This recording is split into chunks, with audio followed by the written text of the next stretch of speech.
Yo, what's poppin', people? Cobra Star Green back with y'all in the video. Y'all first time finding my channel or anything, you guys feel free to subscribe button. Also, the video. If you guys see a bunch of this green stuff around me, please don't worry about it for right now. I gotta fix the camera and stuff like that. But today we will be doing our review for the Black Phone. You know, honestly, when if y'all know me, y'all know I don't watch trailers before I see the movies, right? So honestly, when I saw Ethan Hawke on the poster, honestly, I thought he was another version of this. People a release for all the hatred and violence that they keep up inside them. Yes, I thought this was another Purge movie.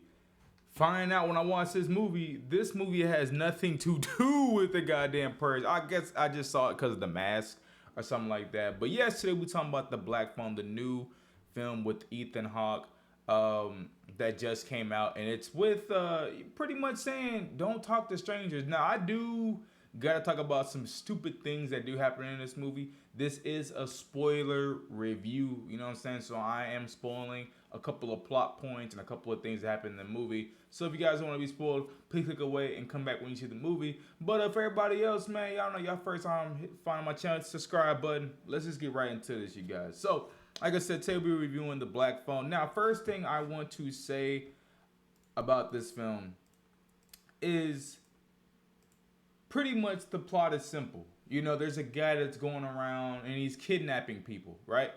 But not only is he kidnapping people, but people are actually coming up being murdered. And now it's about, oh, this whole town is just shook. And who is doing all the murdering? Who's doing all the kidnapping? Well, we as the viewers find out early on, but the people in the town don't know exactly what's going on. And the whole entire movie is them figuring out exactly who did it. Now, like I said, we figure it out in the first 5 minutes. If you seen the trailer, you figured out throughout the trailer who's doing everything. But it's up to the town people and this one particular kid named Finley to stop Ethan Hawke. Pretty much, that's pretty much the plot. You know what I'm saying? If I'm being realistic, that's the plot. Now, with the plot being super basic, and super simple, I think that really goes well for this film. You know, you don't have too much of a complex plot here where you're like, all right, what's going on? What? All right, now that doesn't make sense. What? You know what I'm saying? So once you have a really simple plot, it's easy to get people on board. And with films, I think that's the hardest part about some films, that they just can't get these people on board, or the viewers on board, to watch their film, and then they're spending half the movie confused. This movie, no. It's the exact opposite. You know exactly what's going on here. You're rooting for certain characters. And I think the movie really excels in aspects like that. Now, let's go ahead and I want to talk about something that's really stupid, though, in the film. So, in the film, they showcase early on in the film, right, that, these kids are being kidnapped. First of all, if a dude is out here in makeup like this, y'all really trust these people? So let's go through something real quick. So in the film, Finley, and I'll talk about Finley played by Mason Thomas, and just I think that's how you say his name, Thomas. I think that's how you say his name, just a little bit. But I want to talk about how stupid this town is. So they showcase this dude has been kidnapping people like crazy. And it looks like it's been within like weeks he's kidnapping people, like one after another, right? But throughout that time, y'all don't shut down the school, or y'all don't have more police presence when people walk home, or you don't tell or you don't tell no kids, hey, y'all might want to walk home with a partner from now on, right? Nothing like that. No, none of that. Nope. Just let him continue kidnapping people. I'm sitting here watching the film, and I'm like, wait a minute, nothing, no police presence gets bumped up. You know, I'm like, whatever. Just let the plot go along. See, those are little nitpicks I have in the film. I know those are little nitpicks that might take it off just a little bit of a couple of points for me. But I just think the writing on that aspect just isn't that well written. But it is a Blumhouse film, and boy, y'all know Blumhouse. Blumhouse is gonna make the cheapest film they possibly can.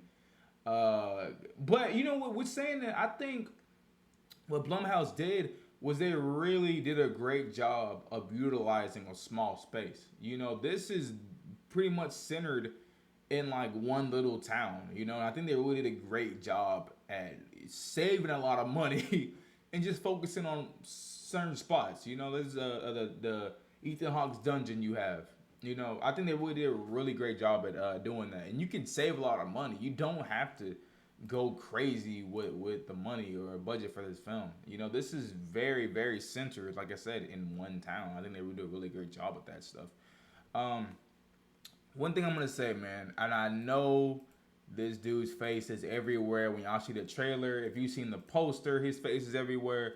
But let's talk about Ethan Hawke, man. Ethan Hawke being one of my favorite actors in today's day and age, man, by far. And you know, if Ethan Hawke is gonna be acting in something, you know damn well he's gonna show off. You know, like I said, Ethan Hawke really doesn't take roles anymore without him being able to act in those roles. And I think it's the same way here. Like, he takes this role and he's able to become a character that I don't think I've been able to see in a while. Like, I know Ethan Hawke played a villain in Moon Knight, but it's a little bit different of a villain here. He's more of like a psychopath here. He's more of a he's a ruthless killer in this one. You know, he even at some points he's kind of confused in some aspects. And I'll say this, I really did enjoy Ethan Hawke's character in this film. Now, could they have used somebody else? Yes, that's the biggest problem I have here. You have a great actor in Ethan Hawke, but I don't really feel like you utilized him the best in this movie. He is not the main character here. Like I said, I know you see him on your posters and everywhere. And just Ethan Hawke is just in the front, right? But in this movie, he is not the main character. And it's like, wow, for just the role y'all gave him. Yeah, Ethan Hawke did great in the role.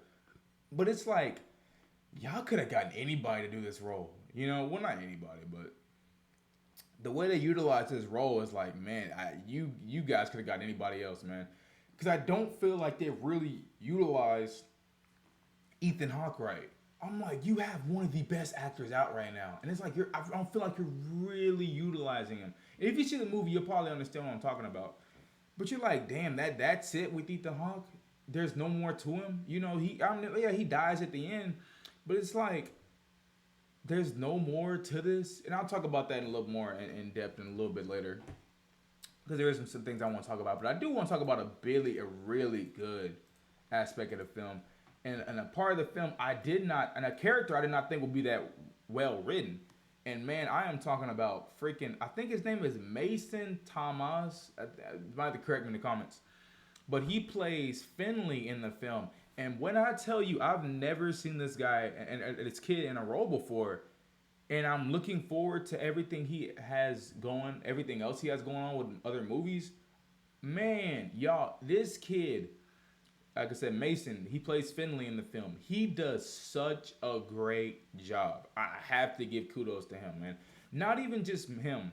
There's another character that's in the film too. And I don't even know if they even have her on here.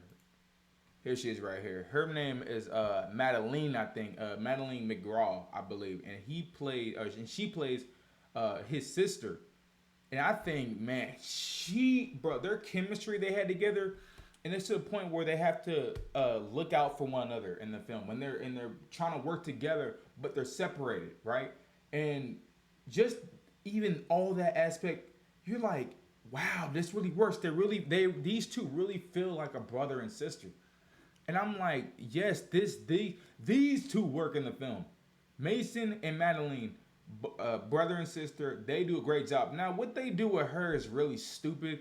Because she can talk to God, and God like gives her these dreams that ends up showing her where Ethan Hawke, the killer, is, and where these bodies are towards the third act.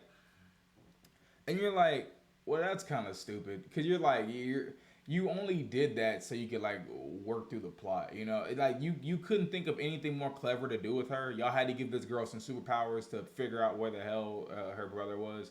I didn't like that, you know, and even like the cops even showing up throughout the film, and they're like, They don't say this chick is crazy. They're like, oh no, like let me go ahead and dump them powers. What does your dream say, lady? What's your dream say? Like, and it's just like, no, that don't work at all.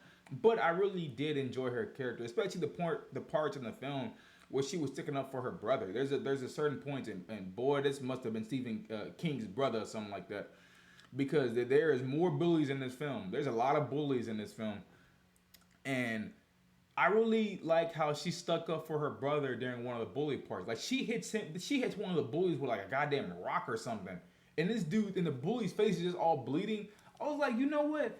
I wish I had a sister like that. You know, so yeah, I really kudos to Mason and kudos to Madeline. They both did such a great job in the film, man. Another thing I'm gonna talk about. Let's get into it, man. Y'all know y'all wanna go see this movie straight up because it's a horror film, and with horror films come them goddamn jump scares, right?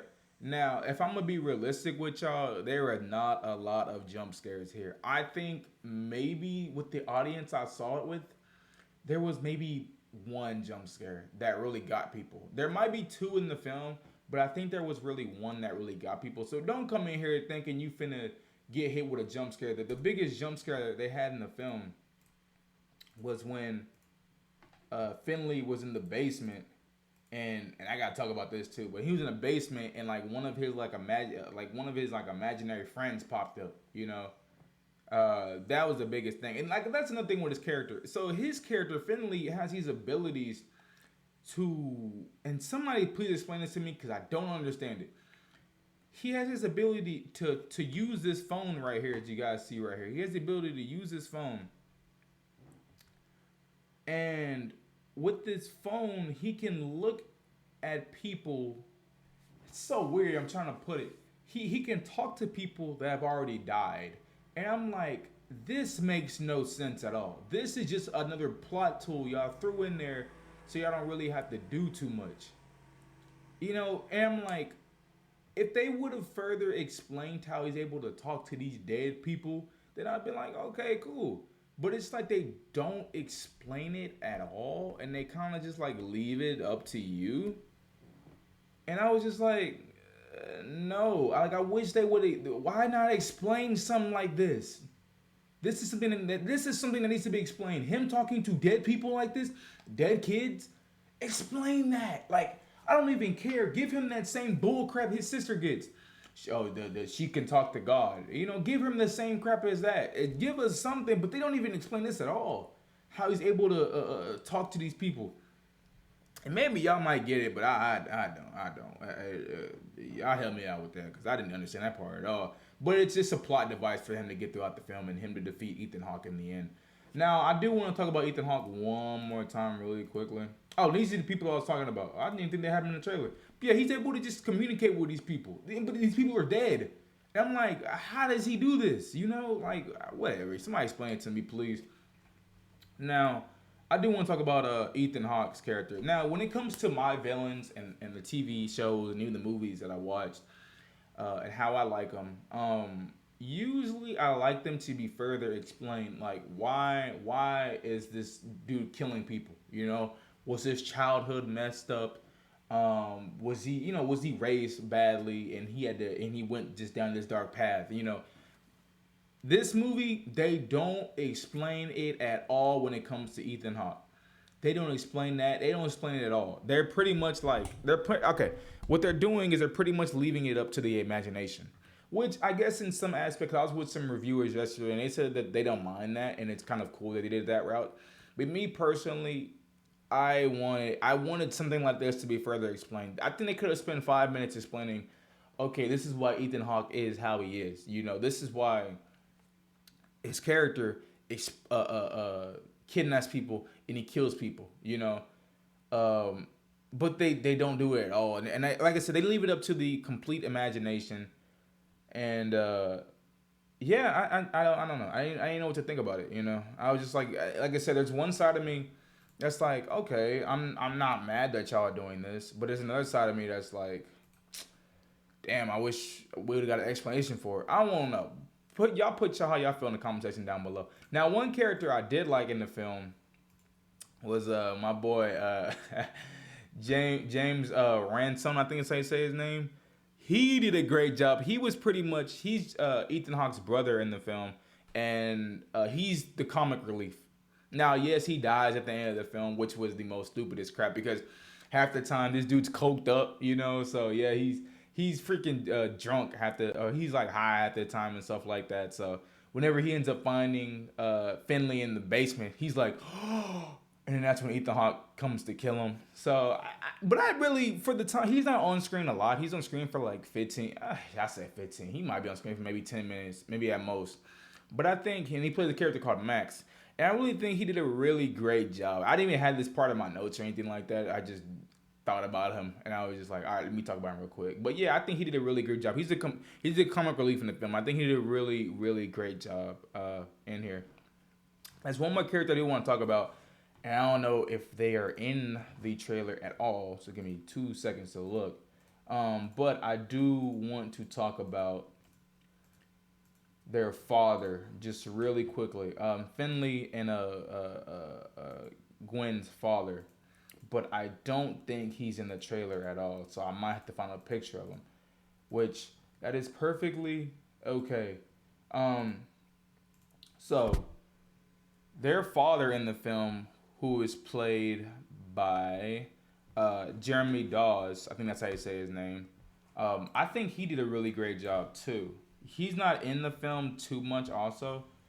Let me pull a picture of him so you guys know exactly what I'm talking about. But Dawe, I think that's how you say his name. But he plays, yeah, right here. I got him right. But he plays their father in the film. And I think, like, he really did a great job. With the small role he was handed, I really think he did a really great job. Especially there's parts where he's actually beating the kids. And he just brought me back to my childhood because I used to get whoopings like that too. So I was like, for the small role he was in, and I think he's done more stuff. This is the first time I've ever seen him act out. But I think he did a really, really great job. Like I said, with that father role and like him beating the kids, him being so emotional after his wife had died for suicide, you know. So we see that emotional state that he's in. And I think they did a really great job of showcasing that in the movie. I think he did a really great job of showcasing that in the movie. But let me talk about some things real quick. So when it comes to the ending of the film,